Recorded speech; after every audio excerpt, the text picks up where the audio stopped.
अस्सलाम वालेकुम दोस्तों, मेरा नाम है अली और हमेशा की तरह मौजूद है दाऊद और आप देख रहे हैं जिस वक्त क्रिकेट लवर अली शो को। कैसे देख रहे हो दोस्तों? आप लोग से बात करने जा रहे हैं जी। बात करेंगे जी आज आपके साथ कि पाकिस्तान और न्यूजीलैंड के दरमियान अब दूसरा T20 जो है वो ड्यूडन में खेला जाएगा।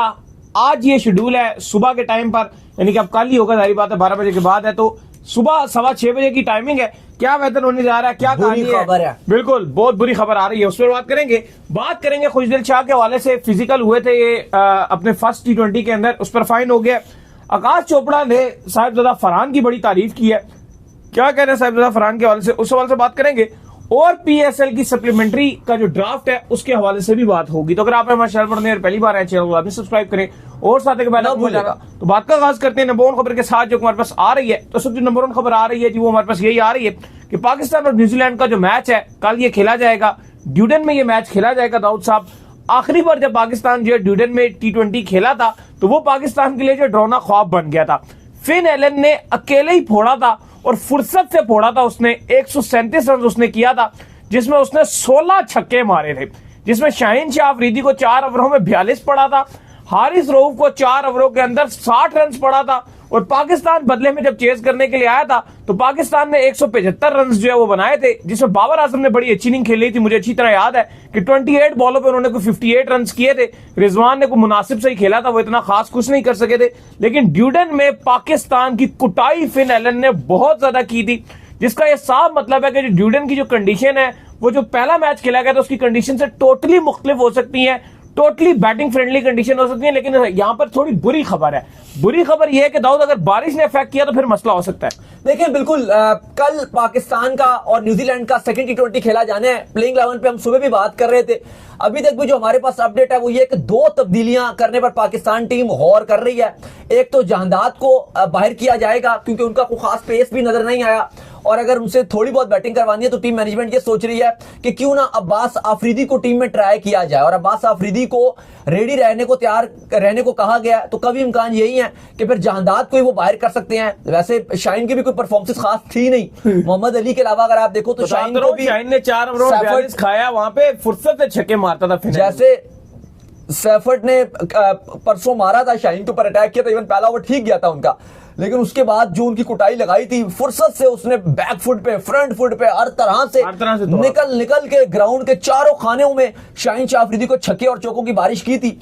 लेकिन अभी जो टीम मैनेजमेंट सोच रही है वो ये सोच रही है कि जहांदाद का भी जो एक ओवर था वो भी बेकार ही था। एक ओवर में 16 नजर आए थे और कुछ भी जहांदाद के पास नजर नहीं आया। तो ऐसे मीडियम पेसर्स को न्यूजीलैंड के जो बैटर है वो ऐसा लगता है कि खाने को, काटने को दौड़ेंगे। जब तक आपका पेस तेज नहीं होगा या अगर पेस तेज नहीं है, लाइन आपका टर्न होना बड़ी अच्छी इंपॉर्टेंट होनी चाहिए। तो न्यूजीलैंड के अगेंस्ट जहांदाद की जगह अब्बास आफरीदी को ट्राई किया जाने का इम्कान है। उमैर बिन यूसुफ के हवाले से टीम मैनेजमेंट बहुत सोच विचार कर रही है कि आया इनको न्याजी की जगह या कि हसन नवाज की जगह, किसी की जगह इनको ट्राई किया जाए, क्योंकि जो उमैर बिन यूसुफ है वो टेक्निकली बड़े सॉलिड, और थोड़ा सा जो टीम मैनेजमेंट वरीड हुई है कि हल्का सा जब स्विंग हुआ तो पाकिस्तान का टॉप ऑर्डर बिल्कुल भी उसको झेल नहीं पा रहा था। इवन टेक्निक वाइज भी जैसे बैक फुट पे स्विंग को खेल रहे हैं, कोई फ्रंट फुट का इस्तेमाल ही नहीं हो रहा, बल्कि आपको पता है कि स्विंग को थोड़ा सा आपको आगे आके खेलना पड़ता है ताकि बॉलर की थोड़ी सी लाइन और लेंथ भी खराब की जाए। अच्छा, और मोहम्मद यूसुफ भी टीम के साथ उन्हें इतला दी है कि यूसुफ भी ये चाह रहे हैं कि जो उमैर बिन यूसुफ है इसको मौका दिया जाए। बिल्कुल। एक और मजे की बात बताऊं कि लास्ट टाइम जब पाकिस्तान ड्यूडन में खेला था तो जितने प्लेयर्स पाकिस्तान की टीम में थे वो सारे तकरीबन बाहर हो गए। इफ्तिखार अहमद थे पाकिस्तान के पास, आजम खान थे पाकिस्तान के पास, मोहम्मद नवाज थे पाकिस्तान के पास, बाबर आजम थे पाकिस्तान के पास, रिजवान थे पाकिस्तान के पास। तो सिर्फ 2 लोग इस वक्त टीम में शाहीन और एक रऊफ, ये 2 लोग जो है दोबारा से ड्यूडन में खेलेंगे। तो मजे की बात यह कि दाऊद, जो आपने बात की उमैर बिन यूसुफ को लेकर, तो हमने जब प्लेइंग 11 बनाई थी तो उसमें भी हम आपको ये बता रहे थे कि 2 ही तब्दीलियां एक्सपेक्टेड हो सकती है। एक वो बॉलर की तब्दीली हो सकती है और एक जो है ये आपको जैसे बता दी है कि एक तब्दीली जो है ये उमैर बिन यूसुफ की हो सकती है क्योंकि टेक्निकली। लेकिन ये सब बातें तब होंगी अगर जब मैच होगा, क्योंकि मेरे पास आप लोगों के लिए जो वेदर फोरकास्ट की रिपोर्ट है वो बिल्कुल भी पॉजिटिव खबर नहीं है, बहुत ही बुरी खबर है।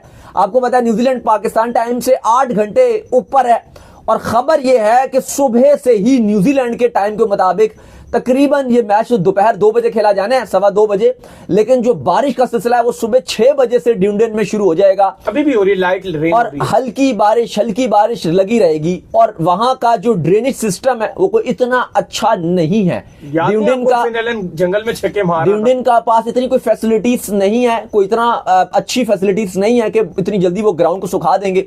और अगर वैसे जो टाइम, मैच का जो टाइम है दोपहर 2 से लेके 5, 5:30 बजे तक का टाइमिंग है मैच के, 5 बजे तक बारिश है। हाँ, ये एक अच्छी बात है कि दोपहर 2 से शाम 5 तक जो रेन फोरकास्ट है वो 30% आ रही है, और इवन इससे पहले जो 10 से 1 बजे तक की फोरकास्ट है वो 50 to 60% है। 50 टू किसी टाइम 50% और किसी टाइम 60%, जिसका ये मतलब है कि बारिश तो रहेगी पूरा दिन। अगर उस टाइम शायद बीच में 1-2 घंटे बारिश रुक भी जाती है तो बुरी खबर यह रहेगी कि जो ग्राउंड स्टाफ है या जो अंपायर होंगे वो ये डिसीजन ले सकते हैं कि जी जो प्लेइंग कंडीशंस हैं वो उस लेवल की नहीं है, प्लेयर्स को इंजरी हो सकती है, और ये कंडीशन प्लेइंग लेवल के हिसाब से ठीक नहीं है। तो ये एक इंतहाई बुरी खबर आ रही है ड्यूंडन न्यूजीलैंड से। पाकिस्तान टीम आज सुबह पहुंच गई थी, हमने आपको रिपोर्ट भी किया था, लेकिन जो आज कल बारिश नहीं थी ड्यूंडन में, लेकिन आज पूरा दिन बारिश लगी हुई है। और अभी तो जाहिर है, अभी तो टाइम है मैच में न्यूजीलैंड में, अभी आप कहें कि सुबह हो चुकी है इस टाइम, अभी जो आपके साथ जोड़ रहे हैं तो सुबह हो चुकी है न्यूजीलैंड में, क्योंकि सुबह 6 बजे यहाँ के मैच है और 6:15 बजे मैच है न्यूजीलैंड में, तो 2:15 होगा। तो न्यूजीलैंड में तो ऑलरेडी सुबह हो चुकी है इस टाइम जब आपके साथ बात कर रहे हैं, लेकिन बारिश भी अभी हो रही है। और ये बारिश अगर चलती रही अगर 5, 6, 7 घंटे चलती रही तो फिर मैच नहीं होगा ली। बिल्कुल, तो चलो उम्मीद करते हैं कि अलबत्ता मैच के टाइम पर जो है थोड़ी बहुत बारिश रुक सकती है, और ग्राउंड साहब अच्छा काम करे, कवर पूरा करे, तो फिर ये चीजें हैं, बहुत सारे फैक्टर्स हैं। लेकिन इंशाल्लाह आपको वेदर की रिपोर्ट देते रहेंगे, सुबह आप हमारे साथ जुड़े रहिएगा इंशाल्लाह सहरी के बाद आपके साथ जुड़ेंगे और आपको वेदर की जो रिपोर्ट्स है, जो अपडेट्स हैं, वो आपको देते रहेंगे। खैर, इसके बाद जो अपडेट आ रही है वो आ रही है खुशदिल शाह के हवाले से। अपडेट ये आ रही है कि खुशदिल शाह को जो है फाइन कर दिया गया है, वो प्लेयर के साथ जो है फिजिकल हुए थे। ये जो आपका पहला T20 है इसके अंदर, जिसकी वजह से उन्होंने जो आईसीसी ने उनके ऊपर जो है ये कॉन्ट्रैक्ट जो लगाया, और 50% जो मैच की फीस है वो उनसे हजम कर ली गई है, और ये उन्होंने मान भी लिया, तस्लीम भी कर लिया। इसलिए आईसीसी जो मजीद हायरिंग नहीं कर रहा, तो बस उनको पे जो हो गया। लास्ट टाइम भी आपको याद होगा दाऊद के जब चैंपियन ट्रॉफी थी उस टाइम भी खुशदिल शाह 2 खिलाड़ियों से फिजिकल हो रहे थे, तो खुशदिल शाह को थोड़ा सा ख्याल करना पड़ेगा। नहीं ठीक है, करना पड़ेगा। और थोड़ी सी ये सीन चला और हल्का सा वो पता नहीं अब जान के हुए थे या नहीं हुए थे, इस दफा वो जान के इतना नहीं हुए थे, भागते भागते जो खिलाड़ी उनके, लेकिन बहरहाल आईसीसी ने अब उनके ऊपर 50% जो मैच का जुर्माना लगाया। अच्छा, अब साहिबजादा फरहान को लेकर जो है उन्होंने बड़ी जबरदस्त किस्म की सेंचुरी मारी, तो उसके हवाले से जो है बात होना ये शुरू हो गई है कि आकाश चोपड़ा ने जो है दोबारा से उनके लिए ट्वीट किया और कहा यार ये बड़ा जबरदस्त खिलाड़ी है, इसको पाकिस्तान की T20 टीम में जो है वो होना चाहिए। तो क्या लगता है दाऊद, जिस तरह से साहिबजादा फरहान को चांसेस दिए गए, वैसे तो अनफेयर हुआ, उनके साथ जितने ज्यादा उनको चांसेस नहीं दिए गए जिस तरह से वो डिजर्व करते थे। मेरा तो मानना है स्टिल कि वो ओडीआई के बड़े बेहतर खिलाड़ी हैं। आप क्या कहेंगे? नहीं, मैं भी एग्री करता हूं कि साहिबजादा फरहान जो रियल टैलेंट है वो ओडीआई का प्लेयर, और जैसे आपने इतने ये ओपनर्स को ट्राई किया है, अब्दुल्ला शफीक को, इमाम को, आप बार अभी आपने इमाम को स्क्वाड में रखा हुआ ओडीआई के। मेरे ख्याल से अब आपके पास अगर फखर जमान की, क्योंकि इंजरीज चल रही हैं और शायद फखर जमान अपना कैरियर अगर ओडीआई में प्रोलॉन्ग ना भी कर सके, तो आपके पास जो साइम अयूब है, इसके साथ ही जो दूसरा ओपनर है, मैं ओडीआईस में ये साहिबजादा फरहान को देखना चाहता हूं। क्योंकि देखो अब लोग अक्सर ये कहने लग गए हैं कि जी ये तो डोमेस्टिक प्रोडक्ट है, लेकिन आपकी रीजन बता दो। लेकिन मैं आपको बताता हूं कि आपने उसको इंटरनेशनल में चांसेस क्या दिए हैं। अच्छा, वो क्यों कह रहे हैं उसकी मैं एक रीजन आपको बताता हूं। मसला ये हो रहा है कि जो सारा आपका डोमेस्टिक हो रहा है ना, इसके अंदर मैंने ये देखा कि लो बाउंसेस विकेट है, बिल्कुल विकेट के बाउंस है ही नहीं है। आसिफ अली की भी कल परसों बैटिंग जो है वो आई हुई थी, जिसमें आसिफ अली ने भी 30 बॉलों पे को 60-70 रन बना दिए थे, बड़े जबरदस्त आसिफ अली भी छक्के मार रहे थे। तो थोड़ा सा मसला ये आ जाता है, और साहिबजादा फरहान का भी ये इशू था जब वो टूर कर रहे थे कि उनसे बाउंस हैंडल नहीं होता। नहीं, अब आप मुझे बताओ कि उस दौरे पे जिसमें इनको खिलाया था T20 में, पाकिस्तान व्हाइट वॉश हुआ था, किससे बाउंस हैंडल हुआ था? रिजवान से हुआ था, बाबर से हुआ था, बाकी जो खेल रहे थे जितने आपकी बैटिंग थी किससे हुआ था? किसी ने थोड़ा सा विकेट में काम करे ना ये डोमेस्टिक में भी, कि डोमेस्टिक में ताकि जो खिलाड़ी हम डोमेस्टिक से उठाएं, चलो आकाश चोपड़ा ने साहिबजादा फरहान की अभी जो सेंचुरी उन्होंने मारी है कल, उन्होंने उसके हवाले से ट्वीट किया और उन्होंने कहा जिसको होना चाहिए था। मैं आपको उनके पुराने स्टैट्स बता देता हूं।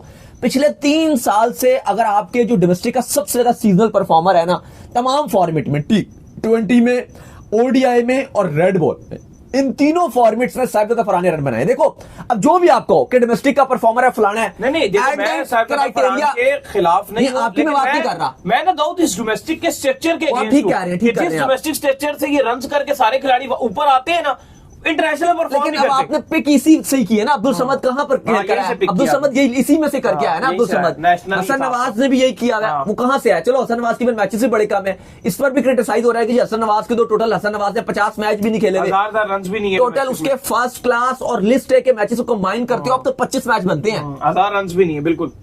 हसन नवाज के। लेकिन बात यह है कि वो जो सरदार फरहान है ना, वो रेड बॉल भी खेलता है, वो ओडीआई भी और टी20 तीनों में उसने सबसे ज्यादा रन बनाए हुए हैं। मैं टी20 की बात नहीं कर रहा, चलो टी20 में आपने इसी अप्रोच से गए ठीक है, लेकिन आप ये बताओ कि जो ओडीआई फॉर्मेट है वहां पे आपने वो तो इमाम को भी रखा है। एक्चुअल में जो इफेक्ट हुआ ना साहिबजादा फरहान, अगर आप मुझसे सच बुलवाना चाहते हो तो फिर सच भी सुना करो कि वो रिजवान की वजह से हुआ। जो सीधी सी बात है, रिजवान ने उसको चांस ही नहीं दिए, कभी उसको छठे नंबर पर लेकर जाता था, कभी उसको जो है पहला नंबर T20 में सात pick किया ओवर था में, ना। हाँ टी20 उसको चांस ही सही देता था। वो ओडीआई का रियल प्रोडक्ट है, वो जिस फॉर्मेट का प्लेयर है वो लंबा खेलने वाला प्लेयर है। मैं चाहता हूं कि साहिबजादा फरहान को ओडीआई फॉर्मेट में रखा जाए। ओडीआई तो आपने खिलाई नहीं उसको अभी तक, ऐसा ही नहीं ना आपने उसको चांस दिया, ना सेलेक्ट करते हो, वही दोबारा इमाम उमाम पे घूम फिर के फिर आ जाते हो। आसिफ अली के बारे से भी लोग बड़ी बात कर रहे थे, आसिफ अली ने बड़ी बेहतरीन बैटिंग की, लेकिन आपको लगता है यार देखो आसिफ अली दाऊद वैसे ने हमें इंटरनेशनल मैचेस भी जितवाए हैं, जो सच्ची बात है।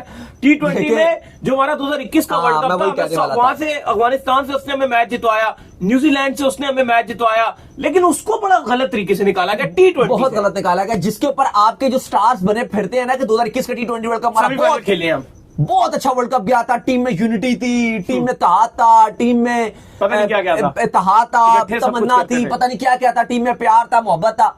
एक्चुअली आप उसमें भी सेमीफाइनल में ना जाते अगर आसिफ अली ना होता। अगर वो न्यूजीलैंड वाला मैच आपको ना हाँ। जितवाते, अगर वो अफगानिस्तान इंडिया वाला मैच आपको तो ना चलो जितवाते, शाहीन की बॉलिंग से आप जीत गए थे ना, वो चलो छोड़ दो, लेकिन न्यूजीलैंड वाला मैच आप कभी भी ना जीतते, तो अफगानिस्तान वाला आप कैसे जीते? अफगानिस्तान वाला कभी भी ना जीतते। ये दो वो करीमी जन्नत को 4 छक्के मार चार गए थे, छक्के मार के सऊदी को छक्कों की बारिश कर दी बारिश थी। कर दी थी। और ये ऐसे दो मैच थे कि अगर आप ना जीते तो इंडिया सेमीफाइनल में होता, हम होते ही ना। हाँ। तो हम बाकियों को सबको क्रेडिट देते हैं, लेकिन 2021 के वर्ल्ड कप में आसिफ अली की कोई बात नहीं करता, लेकिन रियल मायनों में उसकी वजह से आप आगे गए थे। आसिफ अली को ये ओडीआई में डाल देते हैं, वो उधर अच्छी परफॉर्मेंस दिखाता है, उसको फिर बाहर कर देते हैं। इवन मेरा मानना है कि टी20 में आसिफ अली और इफ्तिखार इन दोनों को आपको बड़े मौके देने चाहिए, और स्पेशली जो अगर आप वर्ल्ड कप खेल रहे हो श्रीलंका में और आपका एशिया कप है, जो अच्छा स्लॉगर होगा पॉसिबल है दुबई में, इंडिया के पास होस्टिंग राइट्स है, दुबई में होगा।